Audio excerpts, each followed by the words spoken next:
धर्मासाठी स्वतःच्या जीवाची पर्वा केली नाही।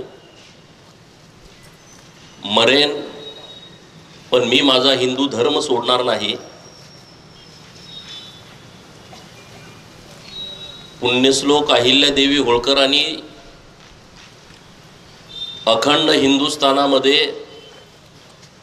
हिंदू धर्माचं रक्षण करण्यासाठी, हिंदू मंदिराचा जीर्णोद्धार करण्यासाठी ज्या पद्धतीनं संरक्षणाचा पदर हिंदू धर्मावरती मंदिरावरती धरला, त्यांचीच ही अहिल्याकन्या असल्या कारणानं अहिल्यादेवींच्या विचारावरती ठाम राहून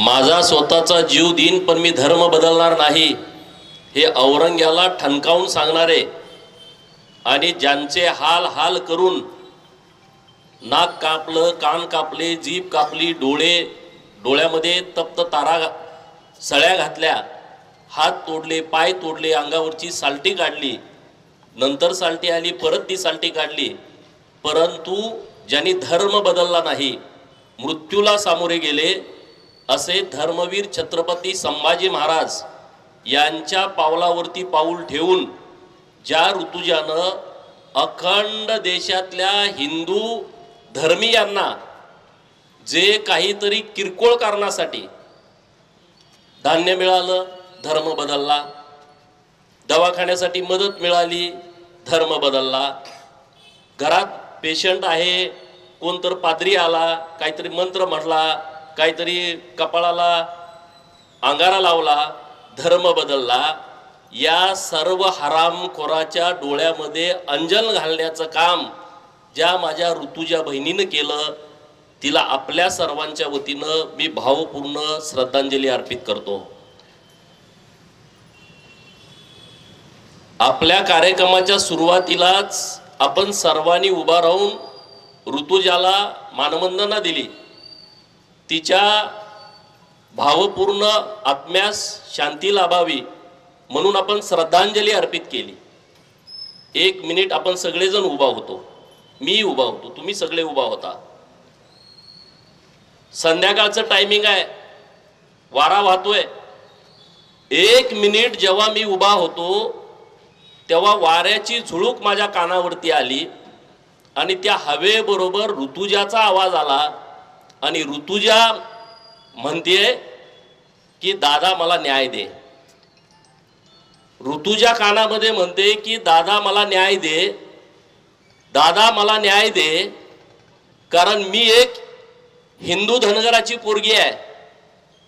मी बिरोबाला मानते, मी विठोबाला मानते, माझी कुलदेवी मायाक्का आहे। मायाक्का देवीच्या सवासण्या माझ्या घरी होत आहेत, माझ्या घरी लिंबाचा कार्यक्रम होतोय, माझ्या घरातले सगळे काचोळे घालून मायाक्का देवीच्या दर्शनाला जात आहेत। मी सांगलीमध्ये राहते, सांगलीचा गणपती माझा आराध्य दैवत आहे। मी जेव्हा जेव्हा माझ्या आयुष्यामध्ये काही नवीन करायचं आहे तर मी गणपतीला प्रार्थना करते, गणपतीच्या पाया पडते, मी महालक्ष्मीची पूजा करते, मी अंबा मातेला मानते, मी तुळजा भवानीला मानते। माझी स्वप्न पूर्ण व्हावीत, माझा धर्म चांगल्या पद्धतीने राहावा म्हणून मी हिंदू धर्माची मुलगी आहे आणि माझ्या आईनं, माझ्या वडिलांनं माझ्यावरती संस्कार केलेत की आपला हिंदू धर्म हा कुणावरती अन्याय करणारा नाहीये। आपला हिंदू धर्म तलवारीच्या पातीवरती धर्माचं विस्तारण करणारा नाही आहे। अखंड जगातल्या सगळ्या लोकांना प्रेमानं पोटात घेऊन हा धर्म किती जरी आक्रमण आली तरी या भगव्या ध्वजासारखा ताट मानेनं आज अखंड जगामध्ये उभा आहे। आणि असा धर्म मला सोड, असा धर्म मला सोड म्हणून ज्याच्या बरोबर ॲम्ब्युलन्स आले जाऊ द्या,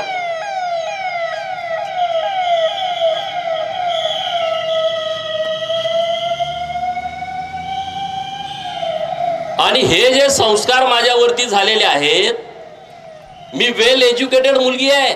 ऋतुजा MPSC करणारी मुलगी आहे, MPSCच्या परीक्षा पास झालेली मुलगी आहे। परंतु कोरोनाच्या काळामध्ये लोकांना बाहेर पडता येत नव्हतं, लॉकडाऊन होतं. अशा काळामध्ये हे जे ऑनलाईन सगळे रजिस्टर करणारे वधूवरवाले त्यांच्या माध्यमातून तो कोळी नावाचा नायब तहसीलदार मी तुमच्याशी बोलत असताना आज ही सरकारी नोकरीमध्ये आहे, त्यानं हे स्थळ ऋतुजाच्या आई वडिलांच्याकडे आणलं. हिंदू धनगर समाजाची मुलगी, समोरचंही कुटुंब हिंदू धनगर, लग्न लावलं. आणि जेव्हा ही ऋतुजा नांदायला जाते आणि मग वटपौर्णिमेचा कार्यक्रम येतोय तेव्हा तिची सासू म्हणते की तुला वटपौर्णिमेचा सण करता येणार नाही, तुला घरामध्ये संकष्टीचा उपवास करता येणार नाही, तुला घरामध्ये सोमवार गुरुवार शनिवारी उपवास करता येणार नाही, तुला एकादशी दिवशी उपवास करता येणार नाही. हिनं संकष्टीचा उपवास धरला घरात मटण आणणार, एकादशीचा उपवास धरला घरात मटण आणणार. म्हणजे तिच्या पायाखालची वाळू सरकून गेली की आज माझी मोठी फसवणूक झालेली आहे. मोठी फसवणूक झाली आहे की ज्यांनी धर्मांतरण केलंय तो पण हिंदू धनगरच आहे. अरे त्या हिंदू धनगरांना मला सांगायचं आहे, जेव्हा एखादा पादरी तुमच्या गल्लीमध्ये येतोय धर्मांतरण करण्याच्या हेतूनं त्याला घोंगड्यात गुंडाळून तुडवला पाहिजे तुम्ही इथून पुढच्या काळामध्ये. जर कुठल्या धनगराच्या गावामध्ये धर्मांतरण करण्याच्या दृष्टिकोनातून कुठला जर पादरी आला तर तिथं ठोकला जाईल आणि प्रत्येक पोरानं त्याला ठोकून काढावं. तुम्ही ठोकायला पाहिजे होता. अरे ते ज्यांना पुसतात तो येशू मेंढपाळाचा पोरगा आहे. जर तुम्हाला धर्मांतरण करायचं आहे तर तुम्ही हिंदू व्हा, हे तुम्ही त्यांना ठणकावून सांगा. जर तुम्हाला धर्मांतरण करायचं आहे तर तुम्ही हिंदू धनगर व्हा. कारण या जगामध्ये गोपालक आणि पशुपालक, त्या पशुपालकाचे आम्ही वारस आहोत. त्या येशूची पूजा करणाऱ्या सगळ्या पादऱ्यांना सांगा जर धर्मांतरण करायचं आहे तर तुम्ही हिंदू धनगर व्हा. मला आता इथं कळालं ते ख्रिश्चनवाले कोण कोण आता इथं व्हिडिओ करतायत. भडव्यानो, तुम्ही नीट व्हिडिओ करा आणि त्या सगळ्यांना पाठवा. जर आता परत धर्मांतरण करण्याच्या नादामध्ये कुठं जाल तर तुम्हाला तुडवलंच जाईल, हे तुम्ही लक्षात ठेवा. हे तुम्ही लक्षात ठेवा. इथून पुढच्या काळामध्ये हे उद्योग होता कामा नयेत. अरे ते लवजियात करणारे जसे हिरवे साप आहेत तसे हे धर्मांतरण करणारे, सेवेच्या नावाखाली गोंडास दिसणारे हे अजगर आहेत, अजगर. आणि हा अजगर गप्प पडून अख्खा हिंदू धर्म गिळायचा प्रयत्न करतोय. आणि म्हणून या अजगरावरती जेसीबी फिरवायचं काम या भारतातल्या, या महाराष्ट्रातल्या आणि सांगलीतल्या हिंदूंनी करायची आवश्यकता आहे. आता बघत बसायची वेळ नाही आहे, हा बघत बसायचा काळ नाही आहे.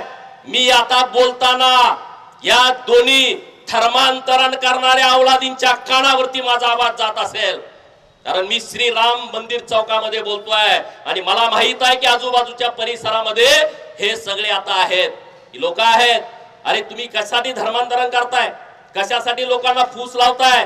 अरे ही ऋतुजा सोन्यासारखी दिसणारी पोरगी, अरे दृष्ट काढावी अशी पोरगी, तिनं स्वतःचा प्राण दिला, धर्मांतरण केलं नाही. तो पादरी सांगतोय त्यांच्या घरामध्ये, आता नितीन राजेंनी सांगितलं तसं, की ही मुलगी सैतान आहे. तुमच्या घरामध्ये मोबाईल फुटला तर तो सांगतोय की मुलगी सैतान आहे.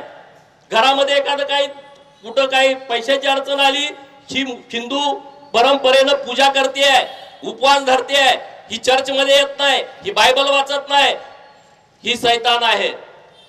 अरे ती मुलगी तुम्हाला सैतान वाटली कारण ती बायबल वाचत नाही, कारण ती चर्च मध्ये येत नाही, कारण ती 7व्या महिन्याचा गर्भ पोटात असताना गर्भ संस्कार ख्रिश्चन पद्धतीने करत नाही. ती म्हणते मी हिंदू आहे, माझ्या घरी डोहाळे जेवणच होईल, म्हणून तुम्हाला ती सैतान वाटते का? इथून पुढच्या काळामध्ये जर असं प्रकरण या सांगलीमध्ये घडलं तर तुमची गाठ आमच्याशी आहे. इथून पुढच्या काळामध्ये आम्ही तुम्हाला अजिबात सुट्टी देणार नाही, ही आमची ठाम भूमिका आहे.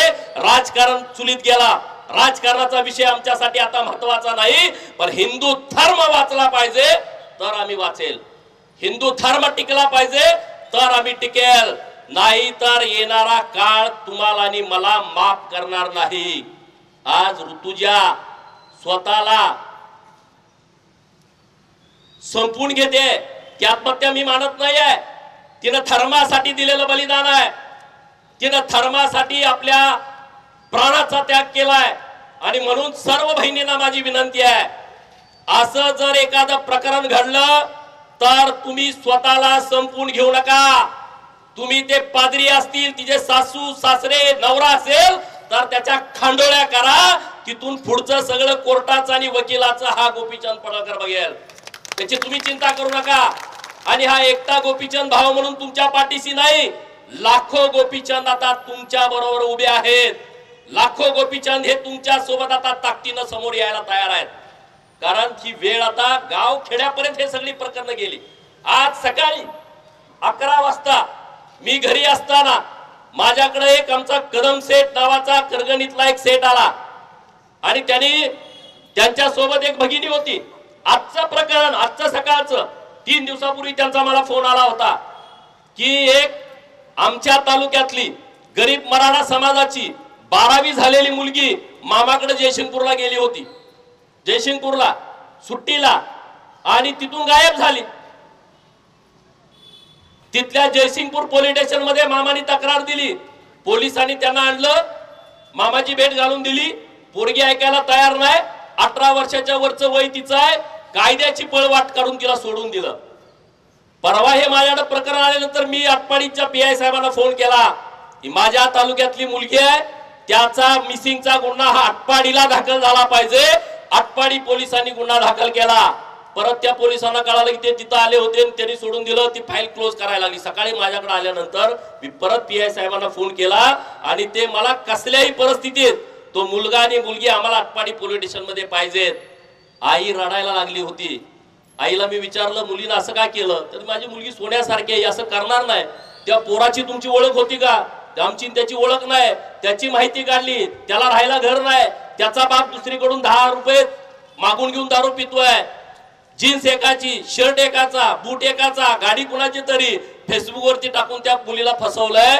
मुलीचा फोटो मला दाखवला, सोन्यासारखी पोरगी, एखादा कुठलाही क्लास 1 अधिकारी तिला वर म्हणून मिळाला असता, असली मुलगी ते घेऊन गेली। आज सकाळचं प्रकरण, आज सकाळचं प्रकरण, अरे प्रकरण रोज होत आहेत किती, हे कुठं तरी थांबलं पाहिजे, कुठं तरी ह्या सगळ्या विषयावरती आपण लक्ष देऊन हे सगळं काम करण्याची आवश्यकता आहे। अरे हिंदू धर्मावरती आक्रमण कमी झाली का? बाबरानं आक्रमण केला, हुमायून बाबरानं आक्रमण केला, लोधीनं आक्रमण केलं, खिलजीनं आक्रमण केलं, औरंग्यानं आक्रमण केलं, अकबरानं केलं, निजामशाहनं केलं, आदिलशाहनं केलं, अफजल्यानं केलं, एक ना अनेक लोकांनी आक्रमण केली, हिंदूंचं धर्मांतरण करण्याचा प्रयत्न केला, परंतु हिंदू ताटमानेनं आज पण उभा आहे। अरे जे त्या निजामांना, जे त्या मोगलांना जमलं नाही, ते भडव्यानं तुम्हाला आता ह्या काळात जमणारच नाही, कारण आता अख्खा हिंदू समाज जागा होतोय आणि रस्त्यावरती येतोय। इथून पुढच्या काळामध्ये तुम्हाला जशास तसं उत्तर दिलं जाईल। हा जो मोर्चा आहे, का पोलिसांनी तक्रार 3 तास दाखल करून घेतली नाही? पोलिसांचा काय इंटरेस्ट होता की तुम्ही धर्मांतरणाचा विषय त्यामध्ये टाकू नका? अरे जे घडलंय ते FIR मध्ये टाकायला काय अडचण होती? 3 तास माझ्या ऋतुजीच्या आईला आणि वडिलांना तुम्ही तिथं थांबून ठेवता, कशासाठी? काय कारण आहे? जो पाद्री ज्यानं त्यांच्यावरती अन्याय केलाय त्याला तुम्ही तात्काळ अटक करा आणि त्याला फासाच्या सुळावरती चढवा, तर आणि तरच ऋतुजाला न्याय मिळेल। तो कोळी नावाचा धर्मांतरित जो नायब तहसीलदार आहे त्याला त्यामध्ये आरोपी करा आणि त्याला अटक करून टाका, ही आमच्या आजच्या मोर्चाची मागणी आहे। ऋतुजाच्या या मोर्चाच्या मुख मोर्चाचे सगळे बॅनर शहरामध्ये लावले होते, तात्काळ आयुक्तांनी काढून टाकले। आयुक्तांना आमच्या लोकांनी विचारलं तर म्हणले SP चा फोन आलाय। काय फोन आलाय? तर कायदा आणि सुव्यवस्थेचा प्रश्न निर्माण होईल शहरामध्ये आणि ते सगळे बोर्ड बेकायदेशीर आहेत। ठीक आहे, आम्ही कायदा मानणारी लोक आहोत, तुम्हाला अनाधिकृत बोर्ड वाटले तुम्ही काढून टाकले, मी तुमचं कौतुक करतो, तुमचं अभिनंदन करतो की तुम्ही रास्त कारवाई केली। तुम्ही जशी अनाधिकृत बोर्ड ऋतुजाच्या मूक मोर्चाचे काढून टाकले, मला सांगली मिरज कुपवाड महानगरपालिकेच्या आयुक्तांना सांगायचं आहे, सांगलीच्या जिल्हाधिकाऱ्यांना सांगायचं आहे, जिल्हा परिषदच्या CO आणि पोलीस अधीक्षक SP या चौघांना मला सांगायचं आहे, ज्या पद्धतीने तुम्ही सांगलीमध्ये ऋतुजाच्या मुख मोर्चाचे अनाधिकृत बोर्ड म्हणून काढून टाकले, तशा पद्धतीनं उद्याच्या उद्या या सांगली मिरज कुपवाड शहरामध्ये आणि सांगली जिल्हा ग्रामीण मध्ये आणि सांगली जिल्ह्यामधल्या नगरपंचायती नगरपालिका मध्ये जेवढे बेकायदेशीर प्रार्थना स्थळ आहेत त्यांची यादी उद्याच्या उद्या तुम्ही आम्हाला द्या। ती यादी घोषित करा आणि तिसऱ्या दिवशी त्याच्यावरती बुलडोजर फिरवा। या 4 अधिकाऱ्यांनी जर सगळे बुलडोजर फिरवून जे बेकायदेशीर प्रार्थना स्थळ आहेत ती जर पाडली तर 10,000 लोक घेऊन या चौकामध्ये तुमच्या चौघांचा आम्ही सन्मान करू। आणि जर तुम्ही हे केलं नाही तर तुमची सुद्धा गाठ या हिंदू लोकांची आहे, हे पण तुम्हाला आम्हाला ठणकावून सांगायचं आहे। कायदा सुव्यवस्थेच्या नावाखाली जर तुम्ही फक्त आम्हाला दाबणार असाल, जर तुम्ही आमच्यावरती दबाव टाकणार असाल आणि कायदा आणि सुव्यवस्था पाळायची जबाबदारी ही नुसत्या हिंदूचीच आहे, हा जर पोलीस प्रशासनाचा गैरसमज असेल तर तो गैरसमज त्यांनी पहिला त्यांच्या डोक्यातनं काढून टाकावा। मग पण सांगितलं की इथं हा भगवा ध्वज लावताना पोलीस प्रशासन आयुक्ताला सांगितलं दंगल होईल, दंगल होईल। सांगलीच्या राम मंदिर चौकामध्ये भगवा ध्वज लावला तर सांगलीमध्ये दंगल होईल, असं तुम्ही मिसगाईड पालकमंत्री महोदयांचं करताय। तुम्ही इथल्या लोकांना सांगताय की अशा पद्धतीची दंगल, कुठे गेले ते दंगल करणारे, कुठे आहेत ते दंगल करणारे? अरे आज भगवा इथं ताटमानेनं फडकतोय आणि सूर्य चंद्र असेपर्यंत हा भगवा याच चौकामध्ये असाच ताटमानेनं फडकणार आहे। आणि म्हणून गैरसमज करून तुम्ही जर भानगडी करणार असाल तर ते बंद करावं।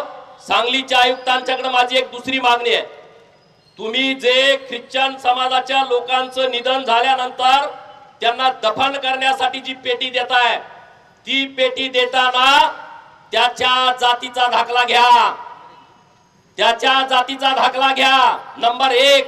नंबर 2, सांगली मिरज कुपवाड महानगरपालिकेमध्ये जे आता सेवा बजावतायत क्लास 1, क्लास 2, क्लास 3 आणि क्लास 4 कर्मचारी, त्यांची यादी काढा। त्यांनी कुठल्या जातीचा दाखला जोडून नोकरी घेतली आहे?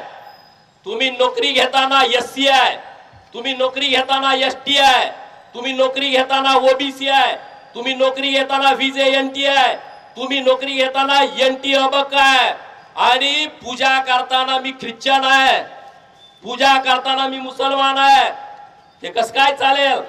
सुप्रीम कोर्टाचा निर्णय आहे, ज्यांची पूजा पद्धत हिंदू धर्माप्रमाणे आहे आणि तो रिझर्वेशनचा लाभ घेतोय तो नोकरीला लागतोय आणि नोकरी लागल्याच्या नंतर कोणताही सरकारी लाभ घेतल्याच्या नंतर जर त्याची हिंदू देवपूजा करण्याची पद्धत बदलली, त्यांचे रीती रिवाज परंपरा बदलल्या, तर जर ते निदर्शनास आलं तर त्याला बडतर्फ करावं। सांगली मिरज कुपवाड महानगरपालिकेच्या आयुक्तांना, जिल्हाधिकाऱ्यांना, सीओ मॅडमना आणि पोलीस प्रमुख एसपी साहेबांना माझं आव्हान आहे की तुम्ही या सगळ्यांची यादी काढा, तुम्ही यादी काढा, नाहीतर आमच्याकडे यादी तयार आहे।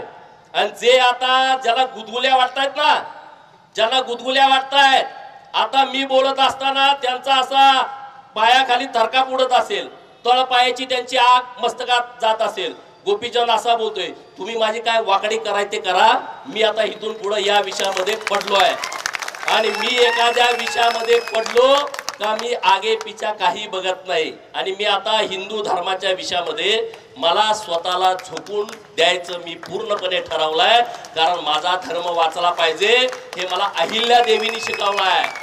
अहिल्या देवींचं जे अखंड हिंदुस्थानामध्ये काम आहे तर माझं जीवन त्याच कामासाठी द्यायचं आहे। त्यामुळं जे आता इकडं तिकडं नावं लावून बसलेले आहेत, नावं तर यांची एवढी भारी आहेत ना, तर ते आता तुम्ही लक्षात घ्या।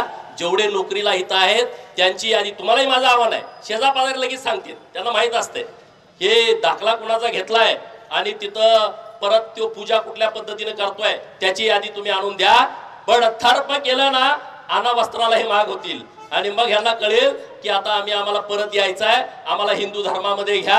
आम्ही जे देव कृष्णा नदीत देऊन ह्यांच्या सांगण्यानं टाकले होते ते देव आम्ही आमच्या घरामध्ये विराजमान करतो, हे तेव्हा म्हणतील हे आता आपल्या सगळ्यांना काम करावं लागणार आहे. करणार की नाही? तुमच्या आजूबाजूची यादी फक्त 2-3 दिवसात द्या. मला आता दुसरं काही काम नाही. मी या सगळ्या अधिकाऱ्यांच्या पाठीमागे लागतो. सुप्रीम कोर्टाचा आदेश काढलेला आहे, तो आदेश जोडून आम्ही ती यादी देतो. त्यांचे फोटो मोर्चामध्ये कुठं आलाय तो आता आपल्या विरोधात मोर्चा काढतील. हे पादरी ठोकून काढा म्हणल्यानंतर आता ते जरा पिसाळले असतील, तर ते मोर्चात आले का त्यांचा व्हिडिओ शूट करा, तो सुद्धा आपण पुरावा म्हणून वापरू शकतो.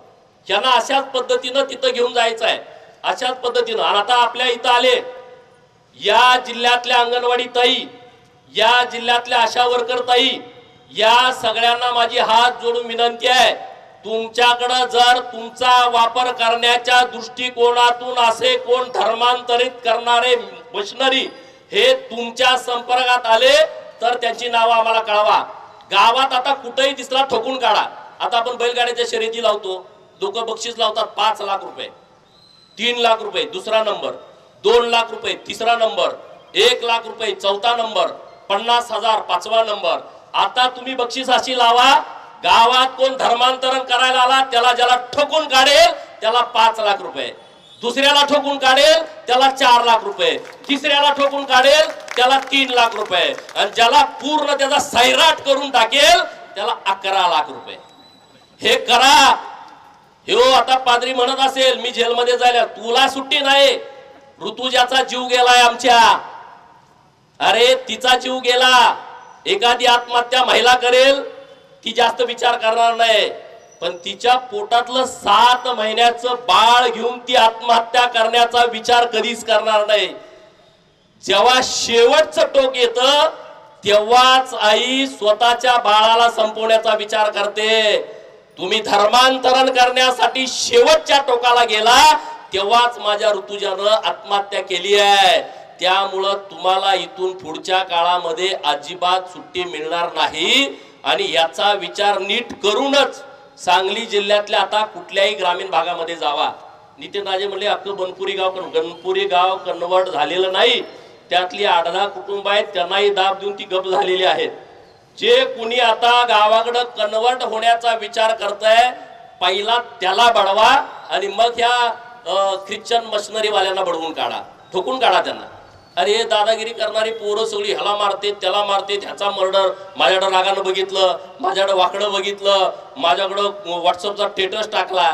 अरे असल्यानं ठोकून काढा ना, जे हिंदू धर्मावरती वाकड्या नजरेनं बघतायत. ठोका, तुमचा आम्ही सन्मान करतो. यांना फोडून काढा, यांना संपून टाका. अरे आता गप्प बसायची वेळ आलेली नाही. का मी असं बोलतोय? रोज लव्ह जिहादची अनेक प्रकरणं समोर येत आहेत. पुणे जिल्ह्यामध्ये मुळशीमध्ये काय घडला? चांद शेख नावाचा एक जिहादी अन्नपूर्णा माता मंदिरामध्ये जातोय, महादेवाच्या मंदिरामध्ये, आणि अन्नपूर्णा मातेच्या मूर्तीवरती अन्नमूर्ती मातेची लैंगिक अत्याचार करण्याचा प्रयत्न करतोय. त्याच्या बापाला विचारलं तर तो काय म्हणतोय? मला 8 मुलं आहेत, हा मी त्याच धर्माच्या कामासाठी सोडलाय. खानापूर तालुक्यामध्ये महादेवाच्या मंदिरात नंदी देवाची शिंग कापून टाकली. कोण टाकते? तुम्ही आम्ही करू शकतो हे पाप? महादेवाच्या नंदीचं शिंग कापू शकतो, नंदी महाराजाचं? नाही, आम्ही हे करू शकत. हे का घडतंय? ठरवून ही प्रकरणं घडतायत, ठरवून हे सगळं चाललंय. आणि जर मग हे कोणी ठरवून करत असेल तर त्याला प्रत्युत्तर देणं हे सुद्धा आपल्याला ठरवूनच करावं लागेल. ही भूमिका आपल्या सगळ्यांची असली पाहिजे. ऋतुजाला शक्ती ऋतुजा नावाच्या बॅनर खाली आपला हा मोर्चा आहे. शक्ती कशासाठी घेतलाय? इतर धर्मामध्ये महिलांना सन्मान नाही आहे, माझ्या हिंदू धर्मामध्ये महिलांना सन्मान आहे. महिलांना शक्तीची देवता आम्ही मानतो, आणि म्हणून त्यातला शक्ती आणि ऋतुजानं स्वतःला संपून घेतला, परंतु धर्म बदलला नाही. म्हणून शक्ती ऋतुजा या बॅनर खाली जोपर्यंत महाराष्ट्रामध्ये धर्मांतरण विरोधी कडक कायदा येणार नाही तोपर्यंत हे मोर्चे थांबणार नाहीत, आणि हिंदू सुद्धा थांबणार नाही. सगळे हिंदू रस्त्यावरती येतील, सगळे हिंदू या मोर्चामध्ये सामील होतील, या मुक मोर्चामध्ये सामील होतील, आणि राज्य सरकारला हिंदू धर्मांतरण विरोधातला कडक कायदा लव जिहादच्या विरोधामधला कडक कायदा, लव जिहाद करण्याचं कुणाचा धाडस झाला नाही पाहिजे, कुठल्याही भगिनीकडे वाकड्या नजरेनं बघण्याची कुणाची हिंमत झाली नाही पाहिजे। जर कुणी माझ्या हिंदू भगिनीकडे ठरवून फसवून जाळ्यात अडकून तिला धर्मांतरित करण्याचा, तिच्या लव जिहाद करण्याचा प्रयत्न केला तर त्याला मी ठोकून काढल्याशिवाय राहणार नाही। ही भूमिका, जी माझी भूमिका आहे, तीच भूमिका तुम्ही सगळ्यांनी घेतली पाहिजे।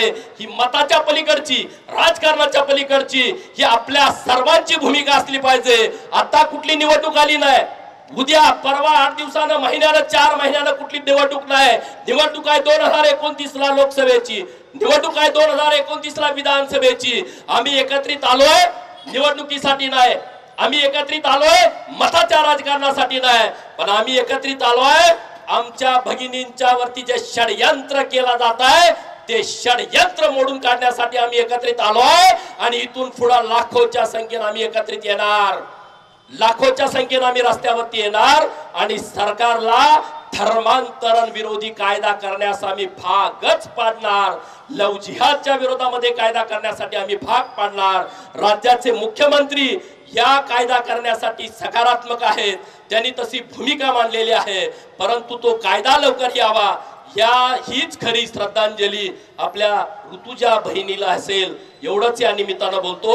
SP महोदयांना मी सांगतो, हा मूक मोर्चा झालाय, तुम्ही समजू नका मूक मोर्चा झाला म्हणजे काम झालं, परंतु तात्काळ तिथल्या सगळ्या परिसरातल्या CCTV फुटेज चेक करा।